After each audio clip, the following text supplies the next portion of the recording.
Hello welcome back to my channel home style cooking. ఈరోజు video వచ్చేసి బెండకాయ tomato ప్యూరీతో curry. First వచ్చేసి మనం మిక్సీ జార్ తీసుకొని అందులో పచ్చిమిర్చి, ఉల్లిపాయ ముక్కలు, జీలకర్ర, సాల్ట్, అల్లం వెల్లుల్లి వేసుకొని ఈ గ్రైండ్ చేసి పక్కన పెట్టుకోవాలి. ఓకేనండి, చూస్తున్నారు కదా వీడియోలో. నేను కర్రీకి తగ్గట్టు క్వాంటిటీ తీసుకొని మిక్సీ వేసుకొని పక్కకు పెట్టేసుకున్నాను.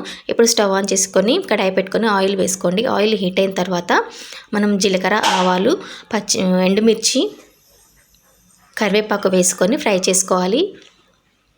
చూస్తున్నారు కదా, ఆవాలు, జీలకర్ర, ఎండుమిర్చి ఫ్రై అయిన తర్వాత కరివేపాకు వేసుకోవాలండి. కరివేపాకు వేసుకున్న తర్వాత పసుపు వేసుకొని ఒక 2 మినిట్స్ అలా తిప్పేసుకొని మనం బెండకాయ ముక్కలు కట్ చేసి పెట్టుకున్నాం కదా, నేను పొడవుగా కట్ చేసి పెట్టుకున్నానండి. మీరు అలా ఎలా అయినా కట్ చేసుకొని వేసుకోవచ్చు.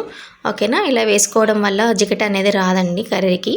ఓకేనా, ఆ బెండకాయ ముక్కలు వేసుకున్న తర్వాత మనం పచ్చిమిర్చి పేస్ట్, ఆనియన్ పేస్ట్ చేసుకున్నాం కదా, అవి అందులో వేసుకొని కలుపుకొని ఒక 10 మినిట్స్ ఉడికించుకోవాలి.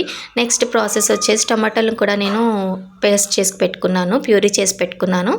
ఓకేనా, ఇలా 10 మినిట్స్ మగ్గిన తర్వాత మన టమాటో ప్యూరీ కూడా అందులో వేసుకొని బాగా కలుపుకోవాలి. ఓకేనా అండి, కలుపుకున్న తర్వాత మనం కారం యాడ్ చేసుకోవాలండి. కారం సాల్ట్ వచ్చేసి మీరు టేస్ట్కి తగ్గట్టుగా యాడ్ చేసుకోండి, అప్పుడే కర్రీకి టేస్ట్ అనేది ఉంటుందండి. ఓకేనా, కారం సాల్ట్ వేసుకున్న తర్వాత మూత పెట్టి ఉడికించుకున్న తర్వాత చూడండి ఆయిల్ అనేది కొంచెం పైకి వచ్చింది కదా, బెండకాయ ఉడకలేదండి. అందుకని నేను కొంచెం వాటర్ యాడ్ చేసుకున్నాను. వాటర్ యాడ్ చేసి సాల్ట్ వేసుకున్నానండి. సాల్ట్ కూడా సరిపోలేదు, మీరు టేస్ట్ చూసుకొని సాల్ట్ యాడ్ చేసుకోండి. ఓకేనా, లాస్ట్లో వచ్చేసి కొత్తిమీర వేసుకోవాలి. కొత్తిమీర వేసుకొని ఒక 10 మినిట్స్ ఉడికించుకొని దగ్గరికి అయిన తర్వాత స్టవ్ ఆఫ్ చేసేసుకోవచ్చు.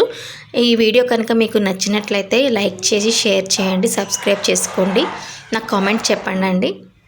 ఈ వీడియో ఎలా అనిపించిందో కామెంట్ చేయండి. ఓకేనా, thank you for watching. Thank you.